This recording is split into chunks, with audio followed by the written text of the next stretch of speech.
शिव जी से मिलने के लिए शिव जी के आश्रम की तरफ चल देते हैं। नारद जी क्या कहते हैं? श्रीमन नारायण नारायण नारायण, श्रीमन नारायण नारायण नारायण, श्रीमन नारायण नारायण नारायण, श्रीमन नारायण नारायण नारायण, श्रीमन नारायण नारायण नारायण, श्रीमन नारायण नारायण नारायण, श्रीमन नारायण नारायण नारायण, श्रीमन नारायण नारायण नारायण,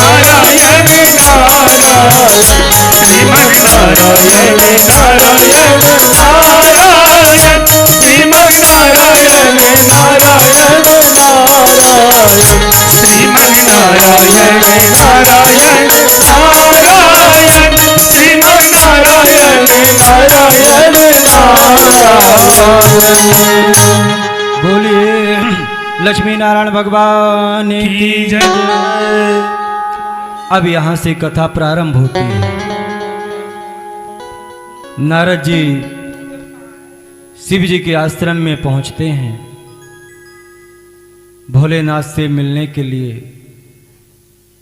और देखते हैं कि भोले बाबा तो कहीं दिख ही नहीं रहे। माता पार्वती जी बैठी रहती हैं और जाकर के नारद जी प्रणाम करते हैं, कहते हैं माता प्रणाम। और माता पार्वती जी नारद जी को गुरु मानती हैं, कहती हैं आज अहो भाग्य हमारा जो आप हमारी कुटिया में पधारे। कहते हैं नारद जी हम धन्य हो गए, नारद देव दर्शना, आप आए हैं तो कुछ अच्छा अवश्य होगा। नारद जी कहते हैं माता हमारा आना जाना सभी जगह बंद है। कहते हैं क्यों? कहते हैं नारद जी जहां जाते हैं ना तो लड़ाई करवा देते हैं। नारद हमारे नाम से ही लोग बोलते हैं कि नारद जी आ गए, यानी लड़ाई ध्रुव सत्य है। इसलिए माता आजकल हम आना जाना बंद किए हैं। माता पार्वती कहती नहीं, ये आप ही की कुटिया है, आप गुरु तुल्य हैं, हमारे कुटिया में आए, आपके चरण परे तो हमारी कुटिया पवित्र हो गई। कहते हैं माता ये तो आपकी सोच है, लेकिन सबकी सोच थोड़ी है। हमारे पहुंचने से माता पति पत्नी में लड़ाई हो जाती है, भाई भाई में लड़ाई हो जाती है, पास पड़ोसी में लड़ाई हो जाती है। लड़ाई अपने कर्मों से हो, लेकिन नाम हमारा ही लगेगा कि ये नारद है, नाम हमारा ही खराब होगा। इसलिए माता हम आना जाना बंद किए हैं। माता चलिए ठीक है, आपने सम्मान दिया, लेकिन अब ये बताइए कि हमारे भोले बाबा कहाँ हैं, जिनके दर्शन के लिए हम आए हैं। माता पार्वती जी कहती हैं कि भोले बाबा तो भ्रमण में गए हुए हैं। नारद जी कहते हैं बस हो गया काम हमारा।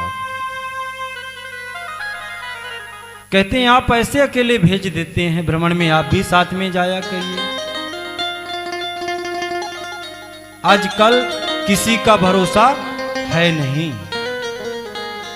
और मानना भी नहीं चाहिए। माता पार्वती कहती नहीं नारद जी, हमारे शंकर को लोग भोला कहते हैं, कृपालु दयालु कहते हैं। यहां तक कि कर्पूरी गौरम करुणावतारम, कर्पूरी गौरम करुणावतारम, संसार सारम भुजगेंद्रहारम, संसार सारम भुजगेंद्रहारम। यानी हमारे भोले बाबा बिल्कुल भोले हैं, भोला ही नाम है। नारद जी कहते हैं अच्छा ये बात है मैया, तो ये भी आप सुन लो कि यदि आपसे इतना प्रेम करते हैं और आप इतना भरोसा कर रही हैं उन पे, तो एक राज की बात बता रहे हैं माता, आपसे हर बात भोले बाबा नहीं बताते हैं। माता कहती नहीं नारद जी, संसार में कोई पति या पत्नी एक दूसरे से बतावे या ना बतावे, लेकिन भोले बाबा हमारे सुबह जब जाते हैं और शाम के वापस आते हैं तो सुबह से लेकर शाम तक की बातें सब बताते हैं। बोले अच्छा बताते हैं तो बताइए फिर अब कि भोले बाबा जो मुंडों की माला धारण किए हुए हैं तो वह किसके मुंड हैं? बोले हाँ नारद जी सही कह रहे हैं, फोड़ने वाला तो पत्थर भी तोड़ देता है। कहते हैं ये तो पता नहीं नारद जी, ये भोले बाबा ने आपसे कभी बताया कि मुंडों की माला क्यों पहने हुए हैं, इसका क्या कारण है? बोले ये तो आज तक नहीं बताया। बोले लो, अभी तो आप कह रहे थे कि सब बताते हैं, भोले हैं, लेकिन मुंडों की माला के विषय में आपको आज तक नहीं बताया। देखिए यही है भरोसा, आपके साथ छल हो गया ना, अब नजर खोल करके रखिएगा, जब भी जहां भी जाएं तो साथ में जाइए, अकेले मत छोड़िए। और भैया हम तो चल ही रहे हैं, हमारा चलने का समय हो गया, क्योंकि भगवान ने आशीर्वाद दिया कि नारद जी तुम ज्यादा कहीं ठहर नहीं सकते हो। लेकिन हां मैया एक बात याद रखिएगा, ये भोले बाबा से अवश्य पूछ लीजिएगा कि मुंडों की माला क्यों धारण किए हुए हैं। बोले धन्य नारद जी, जितनी बड़ी राज की बात आपने बताया। देखिए कान भरने वाला व्यक्ति जिसका कान भरता है उसका बहुत प्रिय होता है।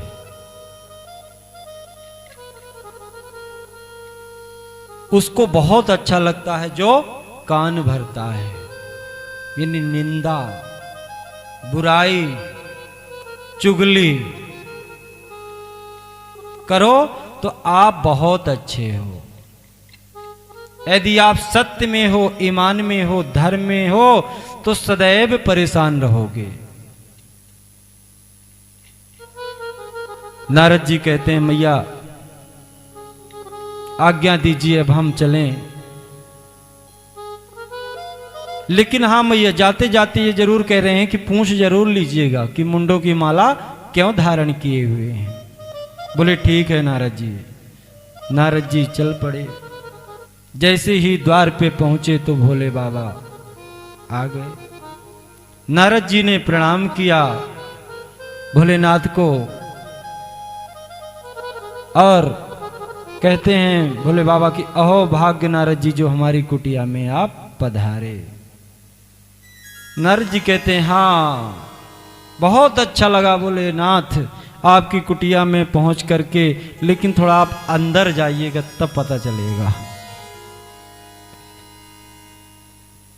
बोले हमको तो पता ही है आप अंदर गए हुए हैं, तो बात तो सारी पता है कि अब क्या होगा।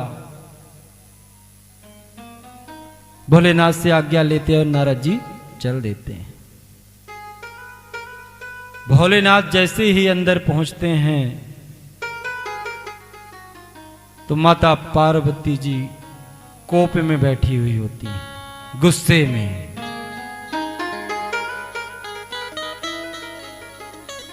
तब भोले बाबा कहते हैं देवी क्या हुआ। देखिए जब कोई गुस्सा में होता है तो आप बुलाइए तो एक बार दो बार तीन बार नहीं बोलेगा, चौथी बार यदि बोला तो पत्थर ही बरसाएगा।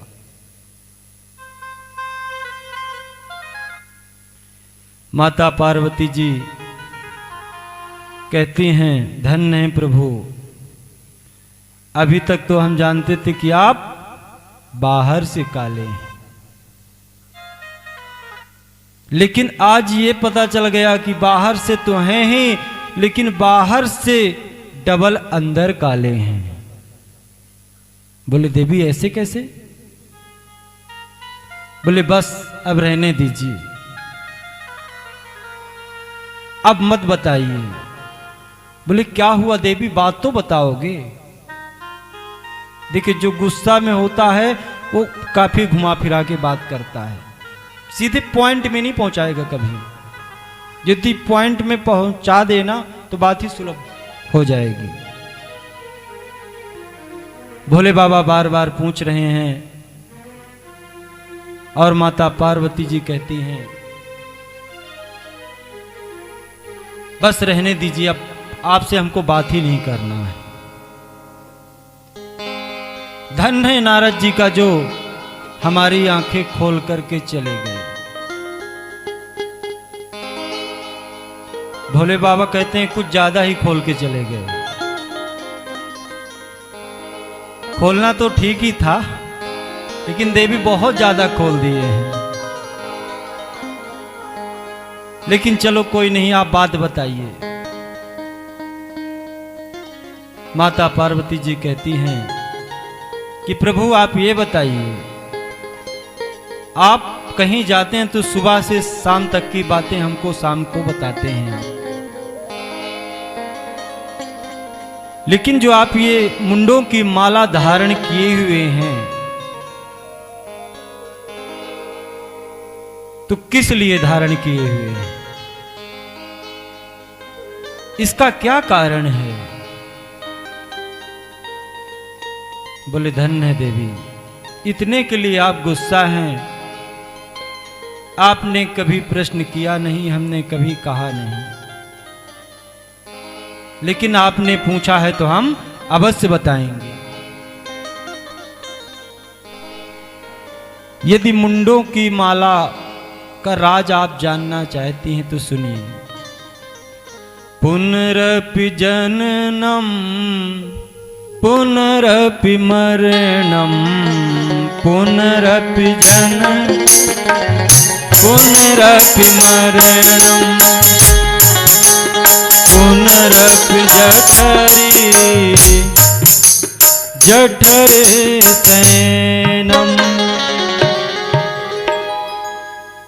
यानी आपका बार बार जन्म होता है, बार बार मृत्यु होती है, तो जितनी बार आपकी मृत्यु होती है उतनी बार आपके हम मुंडों को पिरो करके और माला बना लेते हैं। इसलिए बना लेते हैं कि आपकी याद सदैव बनी रहे। तो ये आपके मुंडों की माला है। माता पार्वती जी कहती हैं तब तो और कपट की बात हो गई। यानी हमारा बार बार जन्म होना, बार बार मरना निश्चित है। और आपका? बोले हम तो अजय अमर हैं। किन कैसे? किन हमने अमर कथा सुन के रखी है। बोले ये अमर कथा क्या होती है, किसको कहते हैं अमर कथा? बोले ये भागवत कथा को ही अमर कथा कहते हैं। बोलिए भागवत भगवान की जय जय श्री राधे श्याम। इसी को अमर कथा कहते हैं। यानी जो एक बार सुन लिया तो बार बार जन्म लेना, बार बार मरना, इससे मुक्ति हो जाती है, मोक्ष का द्वार है। यानी भागवत कथा जीवन में एक बार अवश्य सुननी चाहिए।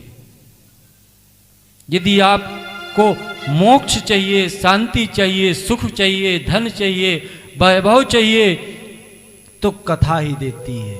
ये कल्प वृक्ष है। देवी को बता रहे हैं,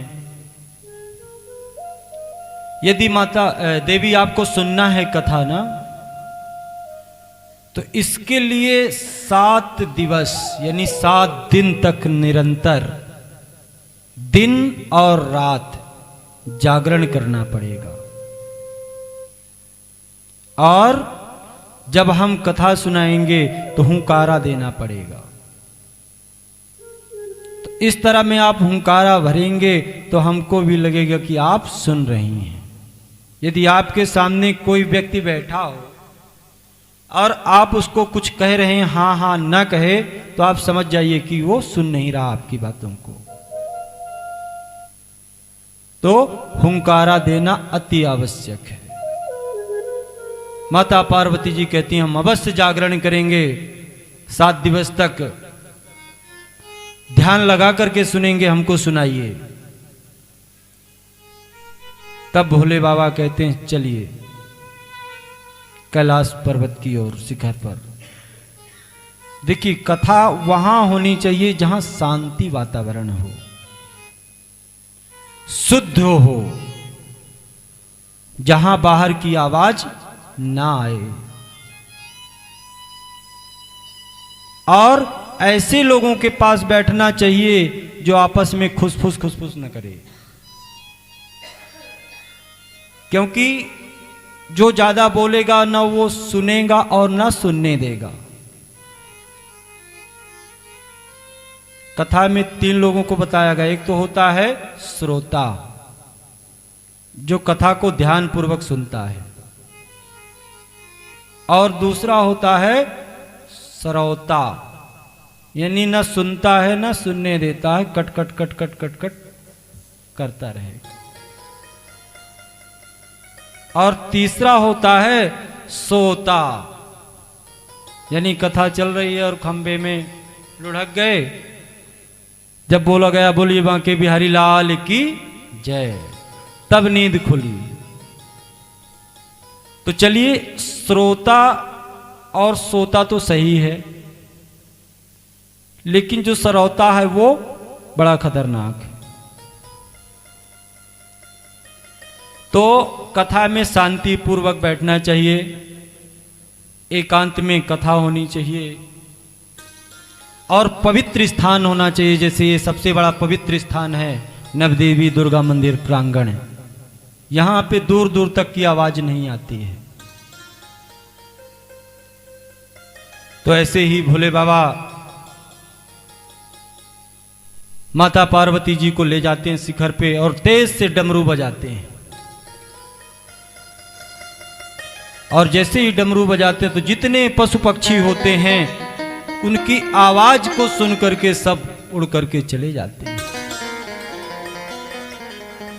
लेकिन जो राधा रानी के यहां से सुख यानी सुखदेव जी आए हुए थे वो अंडे हैं, वो कैसे उड़ जाएंगे।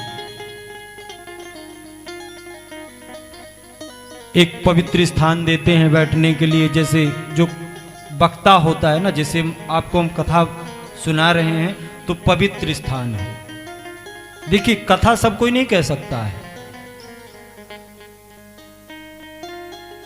कथा वही कह सकता है जिसके ऊपर ठाकुर जी की कृपा हो, और कथा भी वही सुन सकता है जिसके ऊपर ठाकुर जी की कृपा हो। देखिए यहां पास में वृंदावन है, 1 घंटे की रास्ता है, ज्यादा से ज्यादा 1.5 घंटे,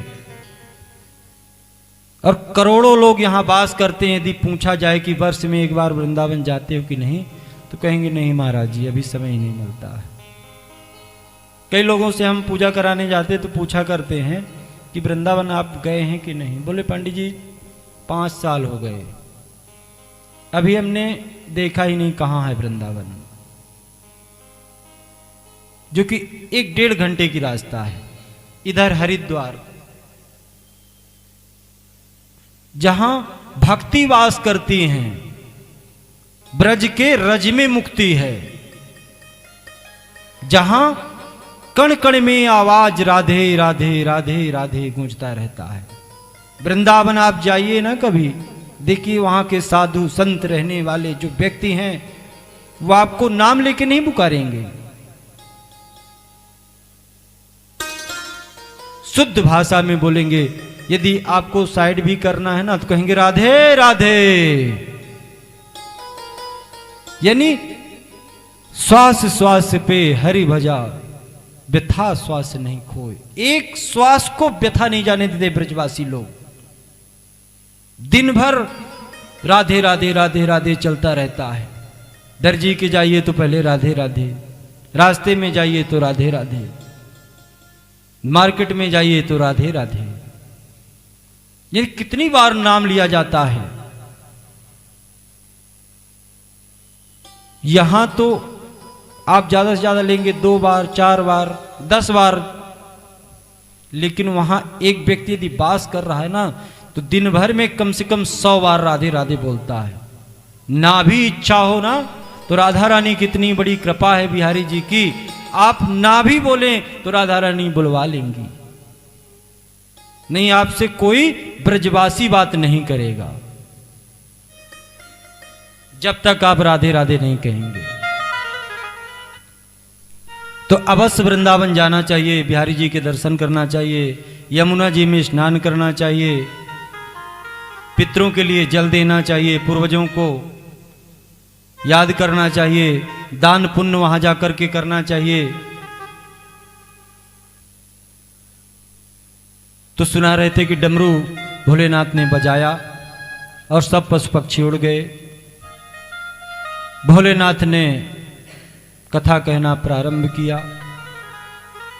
माता पार्वती जी कथा सुन रही हैं, हुंकारा लगा रही हैं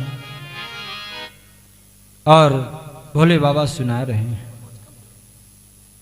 देखिए, यदि कहते हैं कथा लोग पहले बिना संगीत के सुनाते थे, ऐसे ही बैठ करके सुनाते थे, लेकिन जब कलयुग आया तो बोले ऐसे तो मनुष्य सुन ही नहीं पाएगा। यदि हम कथा सुनाएंगे तो सामने वाला सो जाएगा, तो कहीं संगीत कर दो कि जैसे ही निद्रा आए। संगीत का मतलब क्या होता है? जैसे ही निद्रा आए तो हम भजन शुरू कर दें, क्योंकि निद्रा कौन है? कुंभकर्ण की पत्नी है। जैसे कुंभकर्ण निद्रा में सो गए तो सो गए, तो ऐसे इसलिए भजन बना दिया गया कि निद्रा ना आए, और बीच बीच में जयकारा लगती रहे। बोलिए भक्त वत्सल भगवान की जय। तो इसलिए मेरे दिल का श्री राधे, इसलिए निद्रा के लिए भजन को कर दिया गया। कहीं फिर इससे भी निद्रा आए तो कहीं भगवान की झांकी दिखाओ, सुंदर सुंदर सी झांकी दिखाओ, ताकि मन मोह जाए। कैसे भी मन लगे लेकिन भगवान में लगे। देखिए क्या होता था कि